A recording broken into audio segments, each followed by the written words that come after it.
Yes.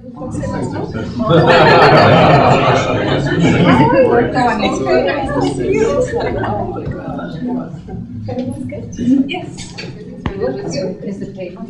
Is there some complication? Before goes away. We sort of hold the rights in this country. So anybody manufactures a good doll, we have to can't let any carbon get Right, yeah, I worked for Sesame Street for a while. That's the same thing. You want Cookie Monster, they contain dolls. The term, that was the terminal power that was when I was a kid, my aunt lived there, and we brought with her teachers that was into the train. I haven't been in it, but my cousin was. Forward and sideways, so you make space for some other people.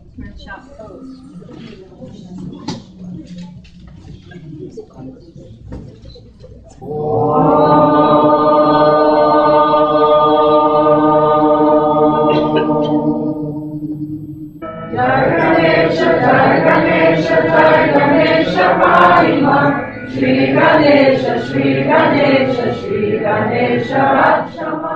I'm very, very happy that everybody could come and to have all these very special guests. Such rare opportunity to have so many senior disciples and students of Swami Vishnu's together, and so many other students. Some just probably first time walked through the door, and some been for 30, 35 years knowing Swamiji. And I just know from it's such a blessing. The center's now been standing here 30 years, though Swamiji started teaching about 35 years ago in New York. Like every day you see the people come in, all tense after their busy days, and then walk down the steps at a quarter of the pace and practically floating down. And then even if we're really tired working from the whole day, we know that the place is doing something good.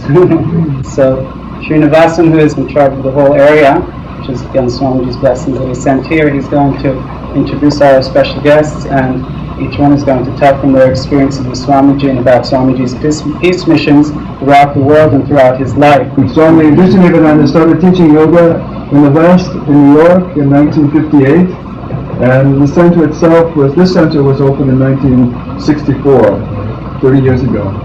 So, Xavier Kapkosko, who helped with Swamiji with complete illustrated book of yoga in the beginning, and which brought many people to yoga as well, and so many people. Ruby Blue has spent many years with Swamiji, and Bren Jacobson, who was on Swamiji's peace missions and flew over the Suez Canal, many stories. Leo Silverstein, who's been, how many years have you been coming to Sunday? Oh, not too many. There's one question that would occur to me when I see all the beautiful yoga swamis, including the handsome gentlemen. I wonder why they have to be grouped together. Are they married? See, Swamiji came here and he had the idea that New York was the center of the world. Of course, everyone here knows that's true.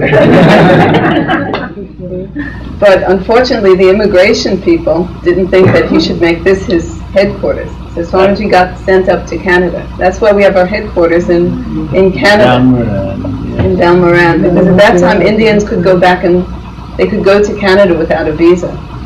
So Swamiji came here, he started teaching, and he was just teaching in that hotel room. And he said just whoever came to him, he would teach.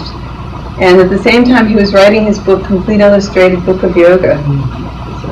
And he would never ask for any money. So if someone came and they made a donation, then he got something to eat. If they didn't pay anything, then he would be a little bit behind on the hotel bills. So a man came from Crown Publisher, and he actually bought, Swamiji had written one chapter of the Complete Illustrated Book of Yoga. I think he gave him like $200. Swamiji said that saved him. And he says from that $200, this whole organization came. Because then he was able to stay in New York and he was able to teach.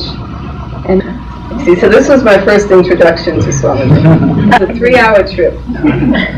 And he went on non-stop for 3 hours. And Swami Ramananda was sitting there saying, "Swamiji, I'm so sorry. And he just kept yelling and yelling. And I thought, who is this guy? Who does he think he is? Right? Because at that time, Swamiji was he must have been about 45 years old. He looked about 25. Swami Ramananda was a nice old lady. She was about 70 at that time. Right?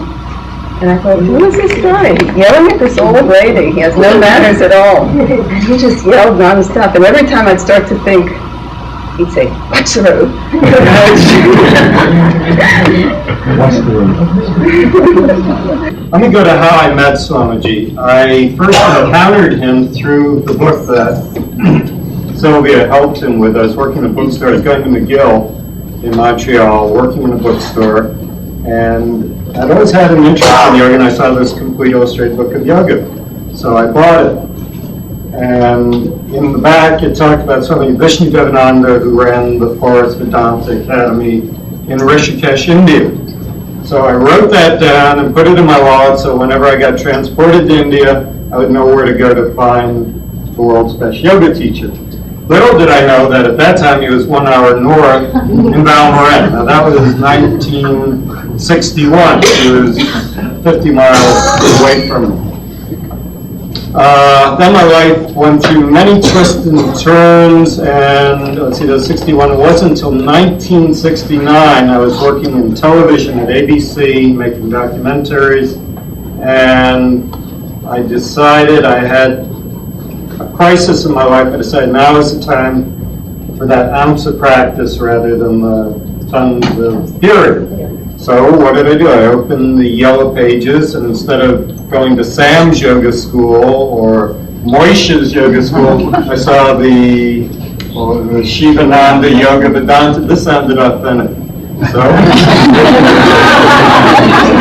I changed. I don't know what I was expecting. I got one hell of a good yoga class, and then somehow, I think it was because, I don't know, I got invited downstairs into the dining room. And again, I was expecting saintly behavior, the kind of thing you see here. This is the front. So we're sitting there, and I was expecting spiritual, enlightening, uplifting talk. And I don't remember what they were talking about, but the woman who had taught my yoga class, very nonchalantly takes her bowl of ice cream and dumps it on the head of the man sitting next to her. At which point, this incredible ice cream fight breaks out, and everything but pie to your face. So that was my introduction to this center in 1969. Not what I expected. So I said, "Where is this Swami Vishnu? You know, I've wanted to study with him since 1961. Where is he?" I said, "He's at the yoga camp." I said, "Well, I've got to go there. I've got to stay with him." No, you can't, because he's going off on this world peace mission." So I said, "Gee, you know, what's he doing?" "Well, he's got this airplane painted by Peter Max, and he's going to fly around the world." I said, "Gee, that would be fun. I think I'd like to do." "No chance, forget it." Well, I've never been very practical myself, so I went to the yoga camp, and I said, you know, here I am. And they were busy. They said, "Go over there, there's a bunch of people in line, they're going on a walk." So I get in the line, and we go on one of the walks that's been described, and I turn to the woman, I was way in the back of the line, I turned to the woman next to me, and I said, "Who's that chubby little guy who's leading this thing?" And that was Swami Vishnu-devananda, who took us over hill and dale and got lost, and we ended up in an ice cream store, and he bought everybody ice cream.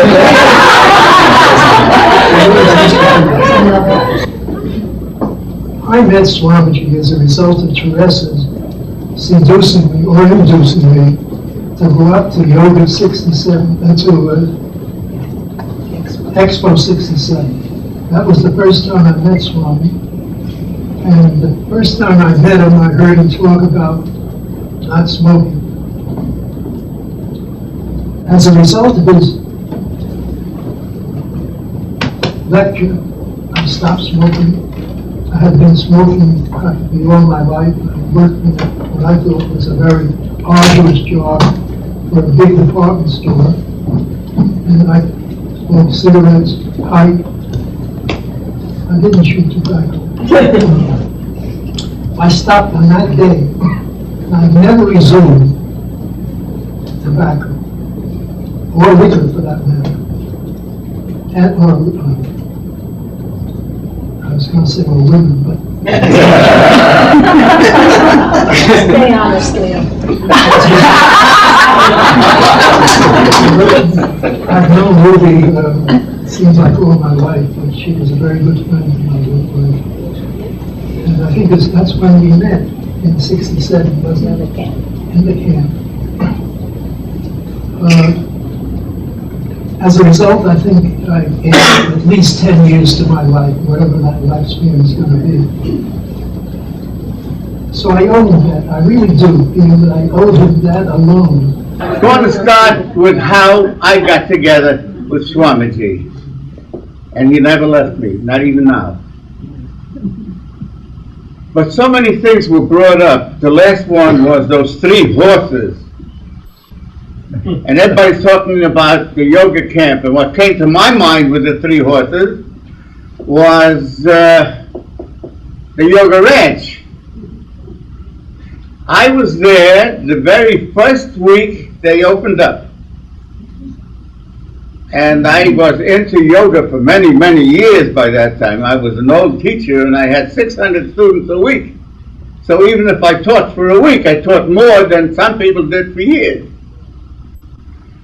What happened there is that I found a barn with a roof gone, and they were going to put 3 horses in there. And I learned something then, which I never really, I mentioned it today, I believe.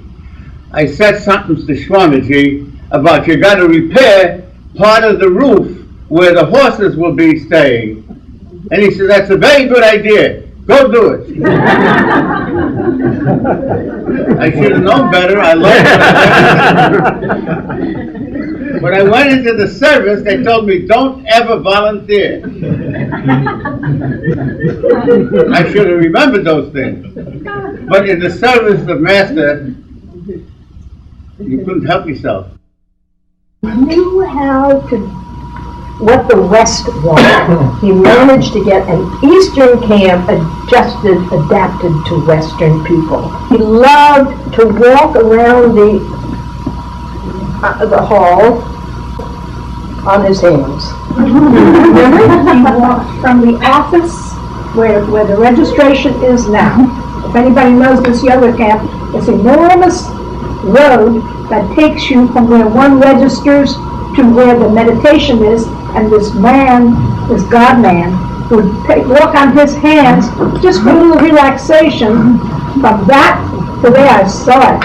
And during the asana classes, while the people were relaxing, there's a 2x4. By golly, he held that 2x4 and put himself in the peacock position just to relax. But he made sure our eyes, close your eyes, because he was going to do his own thing while we were relaxing. Gave enormously long relaxation. He'd walk around, he'd say, keep your mind where your body is. And that was how he kept us into the importance of concentration. The teacher that was running that very first class in this building for me, my first class, was teaching us the pose of the cow. I never knew that a cow has to put one hoof over her shoulder and reach up with the other hoof and get them together. But I tried, and there was about so much room, I guess, between them, and the teacher came over to me and gently grabbed my hands and tried to bring them together, and I almost passed out. And I began to yell at the top of my powerful lungs. And Swamiji came in. That was our first meeting, person to person, you know. And now I was going to get person to person therapy, one-on-one. He took me downstairs and said, you never ever raise your voice to a guru. Now that I am a guru, I agree with him. I was on the lunch staff one time, and we came back from the asanas. The breakfast people hadn't cleaned up the dining room, and everybody's standing out in front of the hall. What are we going to eat? It's late, it's lunchtime, and I'm beginning to feel the way I would feel at our house in the country where we had a lot of people, and I was doing everything, getting excited about it. And finally they got out, and we got in, we set the tables, we got the lunch ready, and that night we took a walk with Swamiji. You know, these wonderful evening walks. And again, he taught me something that has stayed with me, and I've helped a lot of people with it. I said, Swamiji, you know, when I come up here, it's so easy to be relaxed up here. There's nothing to bother you. Now today, for the first time, something went awry, and I found myself doing the same thing I do at home. I was getting excited and rushing around doing things. How do you use what you've learned in that situation? And he said, oh, that's easy. Just leave it on the outside. Don't take it inside. I said, well, that sounds very nice, but how do you do that? And he gave me one of his wonderful, you all know it, the wonderful one-word lesson. Breathing. Just do rhythmic breathing. I have told that to so many people. But no matter what you yogis know it, but no matter what you're doing, how exciting it gets, how angry that if you breathe rhythmically, you can't remain excited because you know the breath controls the mind. So that was one of his good lessons to me. We've already heard about the fact that he was a world-class, the world's worst backseat driver. Anybody who's driven with him knows that. I mean, that was a discipline in and of itself, chauffeuring Swamiji around. And if anybody ever thought they were getting too highly evolved or had found inner peace, that's how to test it. This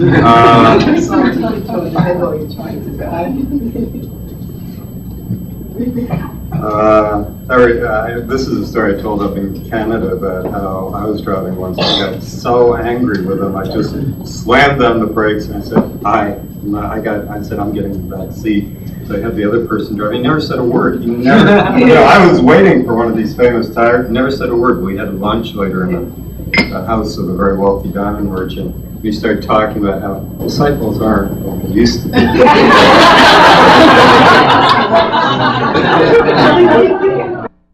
My late wife really loved Swamiji. And if I said anything that even remotely resembled a slight criticism, she would hit me with a fist. When we were supposed to go, the bank seized the airplane. You talked about his transferring funds, from Peter to pay Paul.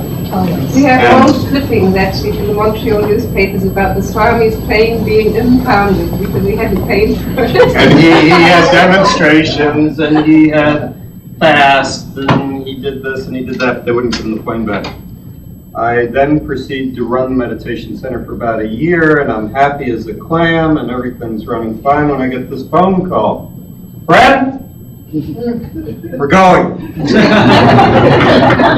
Guess who? 3 days, I want you in New York. So I got a leave of absence from my job, and we leave on this trip. We were around the swimming pool, spending our free time. Some were in bathing suits, some were in slacks, jeans, whatever, all around the campus. Swamiji comes by and says, come on everybody, we're going for a walk. Where are we going? Should we go home? Should we get our shoes? Come on, don't ask us, we're going for a walk. So people left even if they didn't have shoes on. And we went for a walk. And we walk along the road, and he starts into the woods, and we climb hills, and we go through the woods, and he gets lost. There, Rabbi Gelberman had come up there, very fat, a rabbi. He came, he had extreme varicose veins. He couldn't walk a city block without extreme pain, had had operations twice. And he gets up and goes on this walk with everybody else. Swami says, go, you go. He comes back, we've wandered all over down to the, we come back, and Joseph says to me, my God, I couldn't walk a block, and now I took this walk, and he felt fine. He never felt it. This man hasn't seen his toes for 10 years, let alone touching them. But he was determined, and he was determined to stand on his head. And he worked, and he worked, and he worked, and he stood on his head. Just being able to do what I just did. I would never have believed it 28 years ago. Never. 2 crippled ankles, 2 crippled knees, crippled hip joints, and from here on down, otherwise I'm perfect. Except that I don't hear too well or see too well. One evening, Rabbi Gelberman then started singing some Hebrew songs. So he was about to sing, and Swamiji always came, and he'd sit up at the head of the table and participate. And one woman said, he started a song and said, "Anybody know this song?" And one woman said, "I know the song, but I don't know what it means." And once again, Swami made one statement. He said, "The meaning isn't known to words. Meaning is," and again, something to think about. It's not the meaning of the words. It's the power of the sounds of the words. If anybody was looking for a saint levitating somewhere and inhaling incense all day, Swamiji was not it. Another wonderful lesson from Swami. I asked him once, if God is everywhere, etc., what do we need temples and churches for? He said, we don't. The only difference is, and use this illustration, that if you go into a fish market, everybody in that market is thinking about fish. So I went home, took my painkillers and practiced. And I'd go back, and you know, you do the same thing you did last week and the week before, and each day that I was there, and I was here 3 times a week, my classmates, who were all youngsters, would look at me, and they knew the story about me, and Swami would look at me, and they would take pride in the fact that I was keeping up with the youngsters and doing it to the satisfaction of Swami Vishnu. And that's how I learned to do yoga. People say to me, do you believe in God? Do you believe in karma? Do you believe in reincarnation? I don't believe anything now, I know. This society lady from Watergate gets up there on a White House pass. He says, "Take out the garbage." Always. Oh, put me down. Take out, and that's why she stayed with him. She I'm doing garbage. This is what Swamiji was like. I mean, he demanded so much of people. He was so unreasonable. We were talking about coincidences. And everybody always, if you ever get a group together, try it sometime. Start talking about coincidences and, oh, this weird thing happened to me, or I foresaw something, or I saw something that happened in the past, and everybody will have something to say, oh, that happened to me, and just everybody's chipping in, and Swami's sitting there listening, and then he says another, what became a seminal thought for me. He said, we yogis don't think there's any such thing as coincidence. I think Archie Bunker said it very well. God don't make no mistakes. That's how he got to be God. He just said, do it. And people who were totally incapable of doing it did it. I do want to set this record straight. There was a comic of me in the yoga magazine where Swamiji is saying, Bren, you know, you shouldn't go, you risk your life. And I say, Swamiji, I must go for the peace of mankind or whatever. I don't really remember what he was saying. I know he didn't say that. I think probably what he said is, check the gas, where's the luggage, did you file the flight plan, how's the weather? Get the radio frequencies, and I probably said, Swami, I'm trying. Every one of you have to think of your life. Think. When you had joyous occasions, what did you learn from it? Nothing. When you went through a lot of hardships and a lot of sorrow and a lot of problem, and you were really angry with the forces that are running the planet, and saying, why me, why this, why that. You learned. You came out of it strong, you came out of it smart. What happened to me, I came here in 67. I already had all kinds of teacher certificates, but from Patna, India and everywhere, but I knew it just wasn't correct. Well, I saw my big guru smoking a cigar and eating a steak. I said, I don't know, and so by coincidence, life is full of coincidences, and I've got to by coincidence, I got to the yoga camp. Hook or crook, I had friends in the White House, and I got myself a ticket because I learned about it on a Friday, and Saturday I was there, and it was Expo 67. It was very hard to get into. And I called in one of my markers from the White House. I said, hey, Sandy, you've got to get me to Canada. And he said, oh, you're going with your crazy stuff? I said, I have to get there. He said, well, go down to, tell your husband to go down to the Hilton Hotel, pick up the ticket, pay cash, and go under my wife's name. And that's how I came to Canada, under an assumed name, no ID, not even a library card the first time. But anyway, from there, I was already a yoga teacher. So I put myself in the beginner's class, and I was getting really good. I mean, I was terrific. And Vishnu always said, Neela Devi, you teach the class, and Neela. I said, well, if this man thinks I'm so one day I'm teaching the class and I'm hot. The same way I learned. Vishnu, I'm teaching a headstand. I can teach a monkey. I can teach a headstand. I have these qualities of a yoga teacher. So Vishnu comes by. I'm on the big platform there in yoga camp. I've taught 1 million classes there and everywhere since. But this was my biggest education. I'm teaching this guy headstand. And Swami Vishnu liked to be in that hammock, and he liked to correct the teachers, but not me. He was really good to me. He comes over, and I'm teaching these people, and I'm thinking, you know, Blue, you really got it. You're good. He says to everybody's there, maybe 80 people, you're gonna kill somebody. Is that a confidence builder? So from that day on, I teach classes, but I never forget that one has to be careful, one has to be gentle, one has to care. I've got 1 million Vishnu stories, but that's the one that helped me understand that no, we're not perfect. We have to keep examining. But about yoga, Sylvia Kafka, this woman, just a few years ago, I saw her in yoga camp, and she was doing those asanas like a teenager.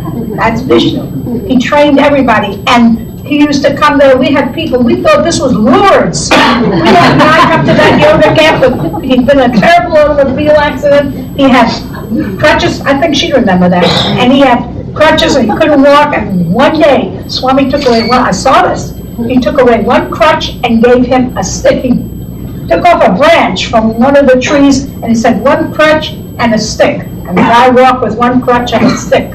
And then, over a period of a week, he took away the other crutch and took off a branch while we were in the class. I mean, you know, and gave him the other stick, and eventually he took away one stick and took away the other stick, and God was in the class doing asanas. And Vishnu-devananda had students from Israel and from Saudi Arabia saying Om Namah Shivaya, or saying the Triyambaka, or the door of the Lord of Mercy and Love, one in Arabic and one in Hebrew. That's before Clinton or anybody else ever knew they were alive. Vishnu had this kind of rapport with people, understanding each other. We're all in love with each other. God bless you. That was the year that the Master passed over. And the Master had just passed over before I came. And Swami told this story, that he had wanted to go back to India, and he always thought he felt bad that he was not there when his Master passed. But he said he was sitting in his tent. In those days, Swami and Ramananda, Dora, had tents next to each other. And he was in his tent one night grieving about the loss of his Master. And his Master appeared to him and said, Swamiji, why are you grieving? You have not lost me. Don't you know now I am always with you? And that gave him great peace.